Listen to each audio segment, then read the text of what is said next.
Hello everyone, this is Zorina, trainer in business success and in business with meaning. Today I have as a guest the lovely Marianne Quezel from Australia. Hello Marianne. Hi, how are you, Zorina? Thank you, thank you. Looking forward to this lovely conversation. Today we're talking about success in business, how to make more revenue. Who doesn't want to know that? Yes. So we're going to talk about emotional intelligence and how this helps businesses achieve higher revenues, how this improves the overall environment in the company. And let me first introduce Marianne before we go any further. Marianne is an executive coach. She's a speaker. She's been on about 500 stages in the past 3 years, which is amazing. And her main topic that she talks about is emotional intelligence, but this really infiltrates in topics of relating to our customers, marketing, sales. You're also an executive coach, correct? Great. Right, and you're an author, so you have already one book that is on Amazon, and one is in the writing. One is called, give me a second, one is called The Ultimate Truth, and the other one, Addict. Yeah, I've written actually 4 books. I've got 2 on Amazon, and the other one is, when I was going through my divorce many years ago, it's called The Cinderella Evolution, and I had huge feedback from Hay House about that, so that was fantastic. Wow. But like you know, Zorina, it all mixes in, doesn't it? We're human beings in an executive role or a leadership role. We do actually have a life as well. So, yeah. Right. So you've had a lot of executive clients, and you still have a lot of executive clients. When they work with you, what do they manage to achieve in their lives? What do they manage to achieve in their life or their business, or depends everything? Because I've read amazing testimonials. I don't know whether I was wondering whether to read the testimonial or just let you share with us. Yeah. So it depends. I have senior level managers come to me. I have people that own their own business, but mainly business owners come to me. And then I also work in leadership and corporate. And so I could be doing some change management around large teams and things like that. So everybody has a different need. But at the end of the day, people get the result they get from me is the ability to manage their problem, surpass their own egoic problems, which is always the cause, which is fear, which is trying to control everything, trying to protect themselves, seek validation in some way. And it's blocking their results. It's blocking their success. So at the end of the day, people, they might have 6 coaching sessions. They might have 1 coaching session. They might want to expand their business. That might be, I've even had a senior level board member, you wouldn't believe, everyone would think he's the most confident man in the world, and he came to me because he was having panic attacks, and he was just terrified standing up in front of that board in front of 100 other executives, having to pretend he was okay. I've had people that have senior level managers that have come to me. These are real deep personal problems I'm talking about, who sat on his balcony every night drinking a bottle of Grey Goose vodka, saying that what was the meaning of my life, suicidal. I've had other senior level managers come to me saying, I can't seem to make my management team listen. It could be all sorts of issues. So it's really about creating alignment, connection, getting them to come home to themselves. The number one skill a leader has to have, that I've noticed after everybody I've ever coached, is something that most lack, and that is presence. And how we get presence is emotional intelligence. And I could line 10 people up, and I do it often when I go to seminars and ask them, what does emotional intelligence mean to you? And generally 1 out of 10 might have some sort of answer, but nobody really knows. And that's because we weren't grown up with it. We weren't brought up with it. Yeah, I mean, emotional intelligence was hyped a lot in the 90s or around the beginning of the 2000s. And there was a lot of talking and writing about emotional intelligence. And it was mostly being compared to IQ. And then there are other people now coming up with the information that there is no such thing as emotional intelligence. And what does it really mean when you, even if you connect to somebody, what do you do with that information? You know, this is really what one of the people that I'm listening to stated. He's a philosopher. So he says, well, what do you do? Even if does that mean that you're empathic, or what? So what does emotional intelligence mean to you? How do you teach it? Yeah, so I'm a teacher, qualified teacher for Search Inside Yourself Leadership Institute that was born out of Google.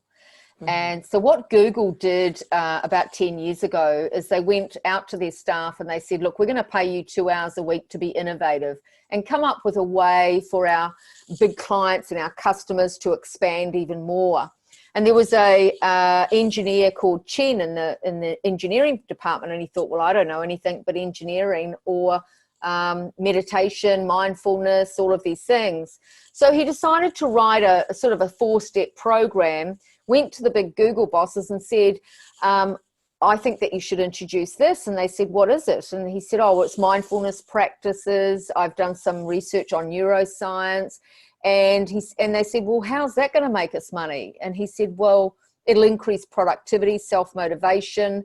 If you look at the latest Gallup report, Zorina, the Gallup report shows that the biggest problem, 83% generally globally in employees, all employees, are either depressed, suffering from stress or anxiety because they don't feel any meaning in their life. They don't feel any meaning in their job. And what blew me away the most about that report is only 13% of people employed worldwide. This is quite general, and it does dip in peaks and troughs per country. But the research is so solid, it showed that only 13% love what they do. Mm-hmm. So that's alarming. And so the reason why I decided to become a teacher, and it cost a fortune to go and do 2 years of training, but I was blown away at how well this was done.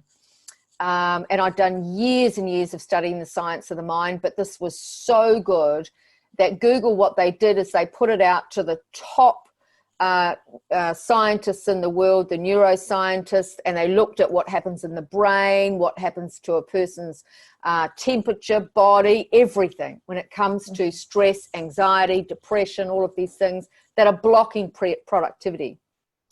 And so the first thing that came up is the way that we've been programmed as little ones is we've always thought that everything comes from out there. So we've been born to believe that I must get everything, including happiness, from out there. Mm-hmm. I must compete with everybody to get to the top. You had a lady on that I listened to today, actually, and she talked about jealousy in the workplace. And that comes from, as she described, the lack of self-awareness, but it comes from a lack of emotional intelligence. If we have enough emotional intelligence to say, actually, I'm being triggered right now, you know, and that. But it's more or less the same thing, isn't it? I mean, emotional intelligence meaning being intelligent about your own emotions, which is still self-awareness in a way. Yes, absolutely. Self-awareness is number one. So there's 4 parts to emotional intelligence. Self-awareness is number one. And unfortunately, people are insecure, not self-aware. So they're aware of everybody else, what everybody else thinks of them. They make up we make up stories in our head.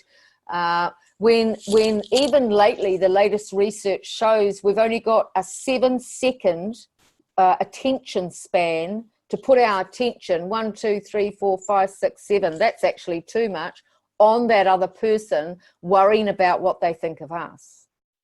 Mm-hmm. Because of our devices, we live in the technology age. It's probably a little less. That research was done about 18 months ago. So a few years ago, it was 12 seconds. So it's decreased tremendously. Yes. The first time I heard this number, I think it was 12 seconds, the attention span of. Yeah. So with emotional intelligence in this program, there's huge amounts of attention training.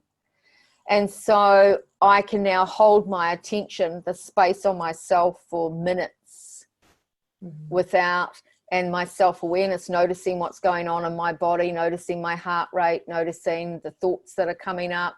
and knowing exactly what to do with them. So it is the essence of being able to concentrate. Mm-hmm. Right. So if our attention span is only 7 seconds, well, our concentration is just the same. Mm-hmm. So we get distracted very, very quickly. We're on autopilot all the time. How many times have you driven down the road and gone, oh, I didn't remember getting here? Mm-hmm. Right. How many times do you Right. constantly worry about what's going on out there? What do these people think of me? And the interesting thing about the whole thing, we all operate through a filter of I'm not enough, Mm-hmm. but nobody talks about it. Mindful people talk about it, but leaders don't talk about it Mm-hmm. because that everyone's pretending. Is this the second pillar of the program of Yes. emotional intelligence? Mm-hmm. Yes. And so we have to look at our own emotions through these filters of self-awareness and recognize this is how we're brought up. We weren't brought up, we haven't been brought up to listen. We've been brought up to respond, reply, react. Mm-hmm. Not listen, not to just be present. Going back to the number one skill of a great leader is to be present. Mm-hmm.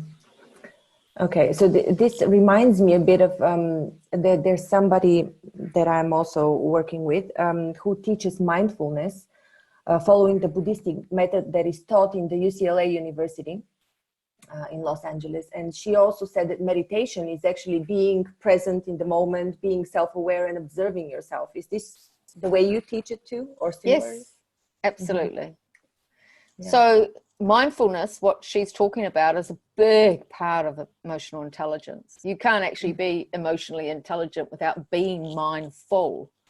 Right. To having enough awareness and enough training to bring your attention to yourself without being scattered and on autopilot all the way out there. How many times do people react because they don't have the ability to respond? And the key thing that leaders always say to their trainers or coaches or staff is make that person responsible. You know, I want them to be accountable. Well, there's two words in accountability and responsibility, and that's ability. And I always say, well, do they actually have the ability to respond? Right.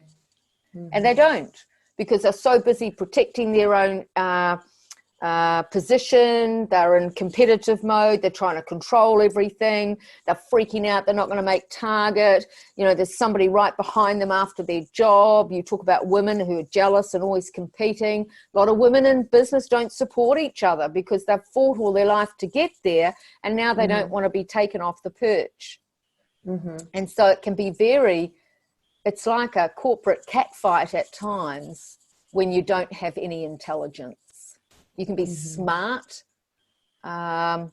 with ideas and figures and things like that, but that's not going to carry you anywhere if you can't carry yourself. I see. So that's the revenue driving machine. Well, the revenue, well, the main thing that it does for corporates when you have these skills, and there's part of the program that's all about self-motivation and empathy and things like that, the main part is about increasing engagement. Now, SAP World Leaders in Finance, they're one of Google's top clients. They have about 80,000 staff. They tracked the program the last 12 months, and I met the key person who did that. And they increased their engagement last year. And by increasing and doing this program in emotional intelligence, they put $90 million on the bottom line just by increasing engagement. Now, what does increasing engagement mean? It has the ability to share ideas, be innovative without worrying somebody else is going to put you down, slam you down. You're not allowed to actually speak. You're trying to compete. When it comes to customer relations, a lot of people are trained to get in there, sell the benefits, go for it, try and close the deal. And this client has had 10 of the same thing all week. So what he's seeking is engagement. So a skill in that would be the more you tell, the less you sell. The more you ask, the more you invite in, the more you're connecting, the more somebody trusts you. People do not trust people when they don't feel a connection. And there was an amazing study done, and this will knock out everything everybody's always learned about marketing. A lot of people say that people buy off data. They don't at all. They buy off emotion.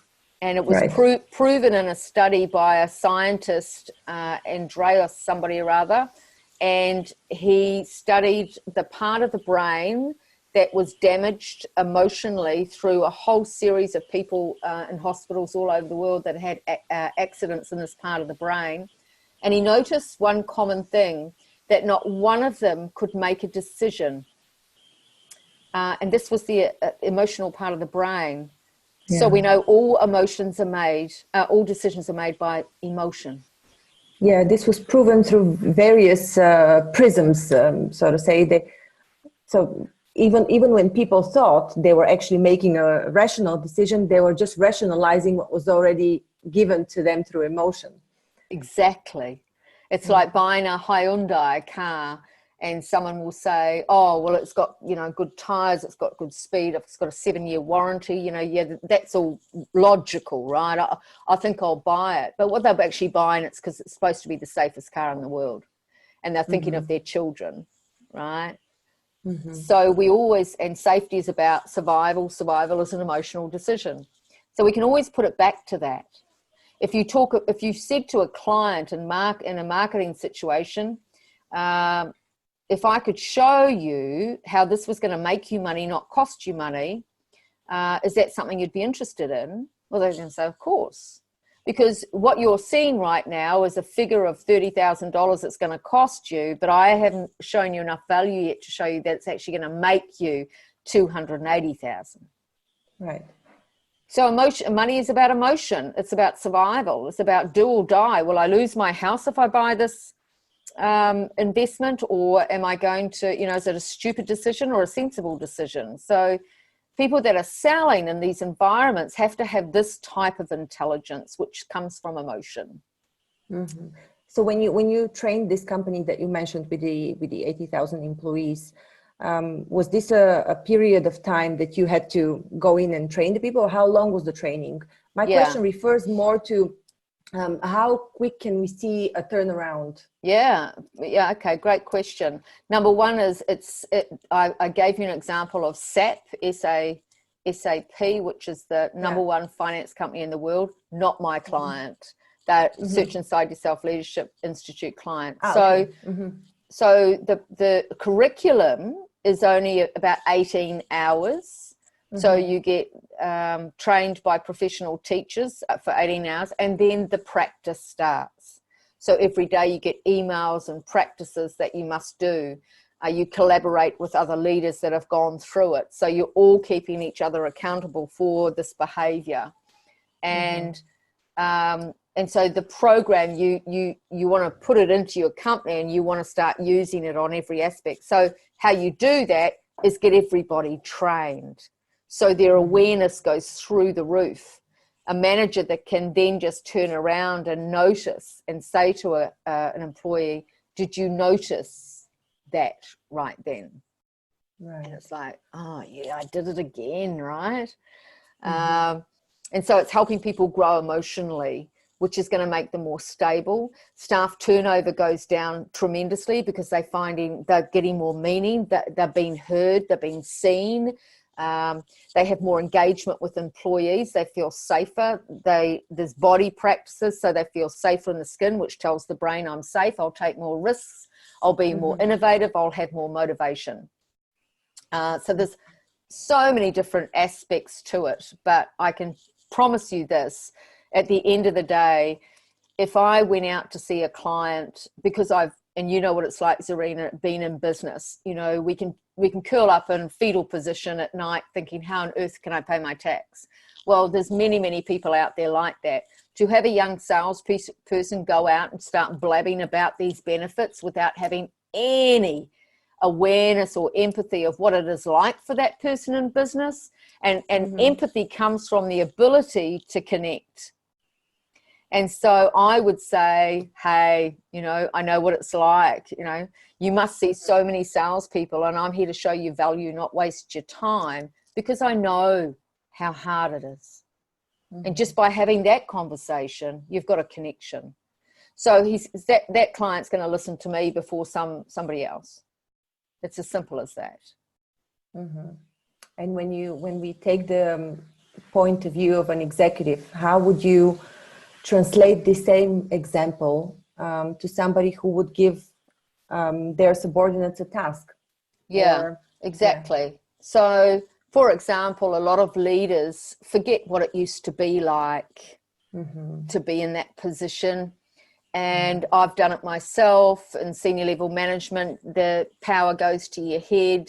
You just want them to do the job behind closed doors. You're saying to other leaders, I'll just get them to do the job or get rid of them. Yeah. And I can promise you 98% of leaders have said that in some point of view, when they've forgotten that that's a human being who's got a mortgage, who's, you know, and they don't have enough awareness to sit down and say, and they're not there to be their counselor or their mother or father, but they don't have enough awareness to pick up and say, actually, I hired that person because they were highly recommended. Maybe, just maybe, could I look at my leadership style and say, why aren't I bringing the genius out in that person? If they've already been a genius or they've thrived in their previous roles, why aren't they thriving here? And to take, if somebody fails or is failing, I take 100% responsibility. There's something I'm not seeing, getting, connecting. So if I sat down with awesome. I've observed in my corporate career so many instances when exactly this responsibility wasn't taken.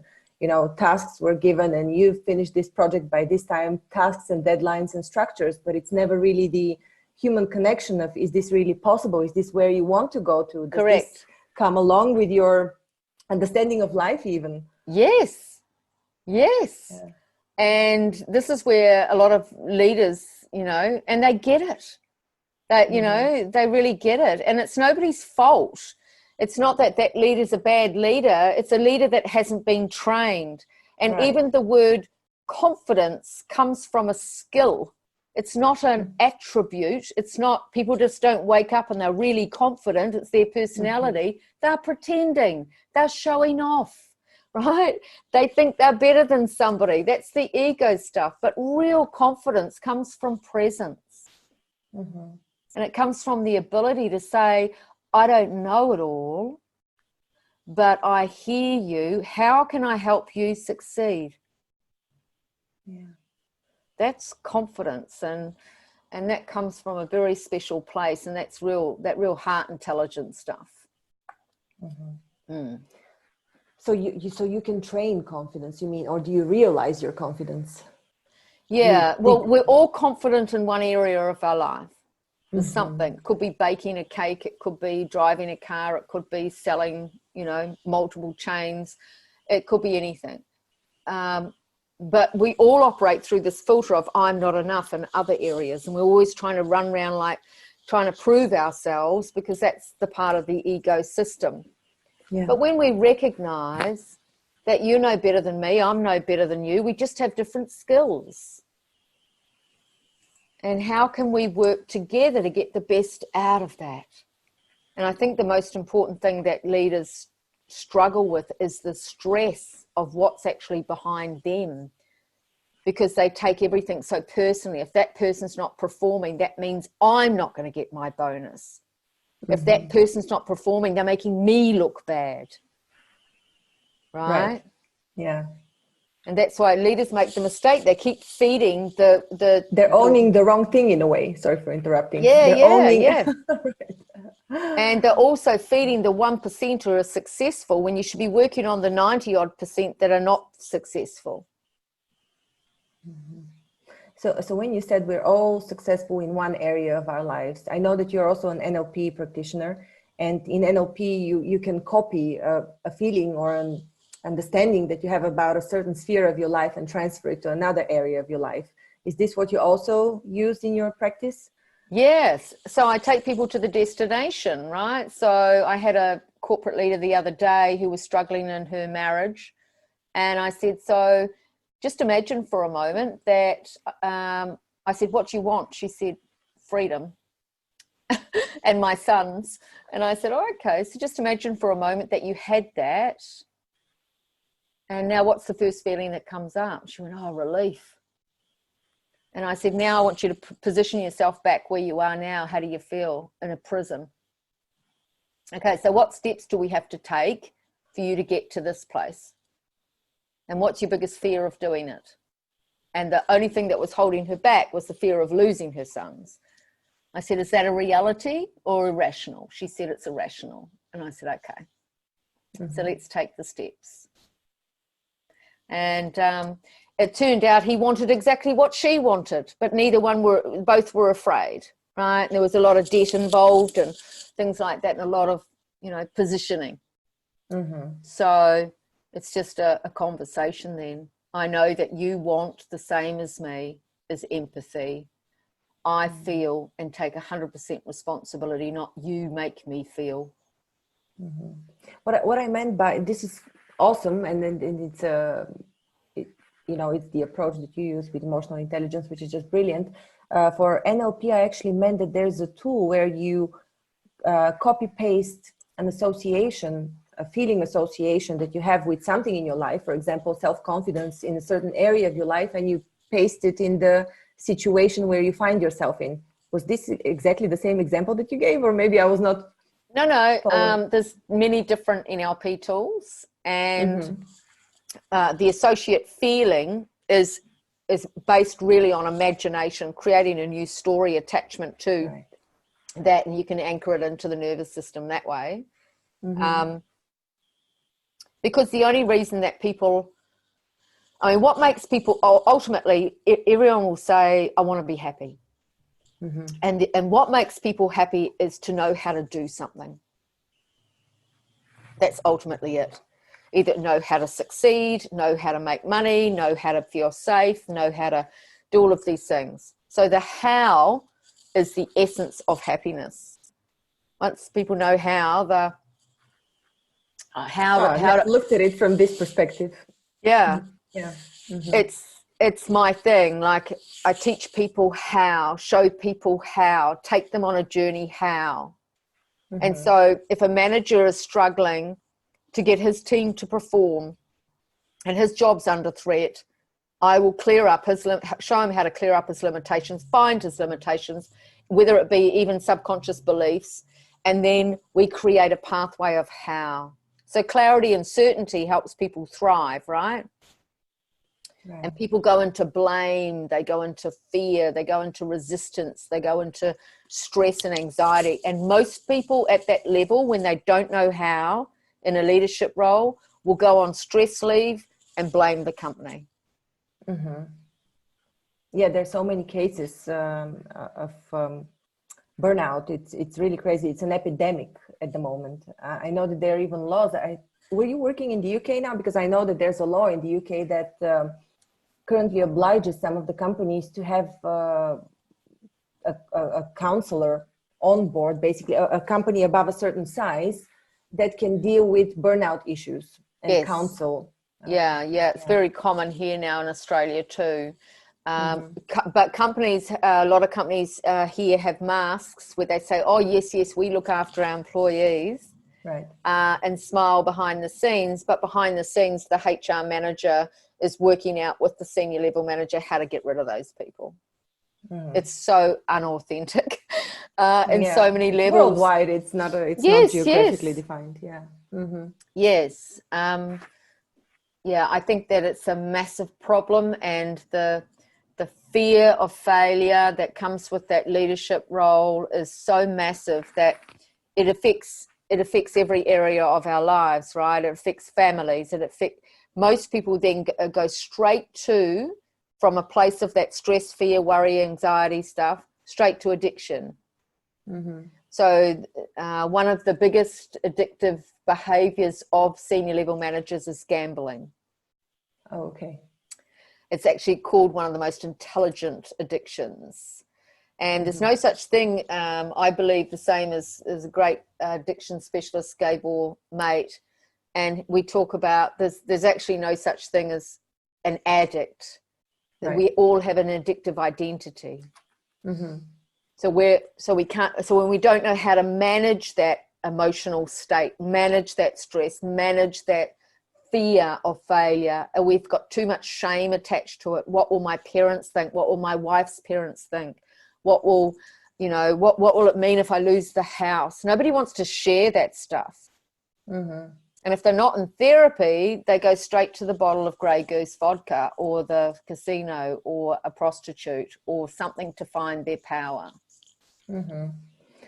Well, we can probably expand on the addiction topic another time, but there's something very interesting that you mentioned, which was the pressure that the senior leaders have from the businesses, because businesses, they're double-faced, right? You need to serve the shareholders, yeah, but it's also the way business is supposed to be done. It's a mask overall, because it's a mask also that you're serving the shareholders as an executive. You're neither serving the shareholders nor your employees. You're just juggling with things and trying to figure out what to do first and to keep face. In the end, this is what they find themselves in. That's it. Right. So yeah, it is a process, but what I mean is they have a lot of external pressure that they need to perform to. It's not only that they work on themselves and they can share everything and connect emotionally, they still need to comply with these expectations. And this is what gives them additional pressure. Maybe they have no clue even how to get out of this vicious circle of lying and telling lies because they're supposed to. Correct. That's the how. And that's where emotional intelligence is so powerful. It's not just about how to manage your emotions. It's about having enough authenticity, awareness, even motivation to look at a strategic way. If I didn't have this fear of failure, or I didn't have this fear of being seen or caught out or shamed or losing my job, these fears are emotions. Right. So if I actually understood myself more and I got out of the game and I was real enough to say, hey, listen, this isn't actually appropriate. I'm not aligned to this sort of behavior, and I'm changing my leadership style to be there for my people, because if you want more revenue, I'll increase productivity by increasing engagement with my people, by increasing empathy and understanding that they're freaking out every week they come to work, wondering whether they're going to have a job next week. I'm going to appreciate what it feels like to get out there with a sales kit and come home with no sales that day and say, I know how it feels, guys. And I'm going to give them the tools and techniques to increase their sales. And they're going to want to do it for me because I get them. Awesome. Lovely. But how can people get this information fast without having to go through the entire, 18 hours is still not a long time to go through the entire training, but you still make it in a shorter format when you give speeches, right?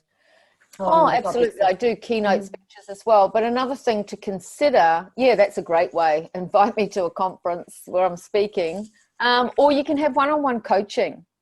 You can just have leadership coaching over Skype. That's how all my clients come to me. I have people all over the world. So, it's working through those parts and getting the how-to plan and having real clarity in yourself. And when people don't ask you the right questions, or you have an executive coach that creates goals with you, what's the point of that? To have somebody you're paying to hold you accountable for making a goal, that's great. But you want somebody to really anchor that emotional state and give you the right juice and clarity to want to do it for yourself. Right. Hold yourself accountable, right? Be excited about it.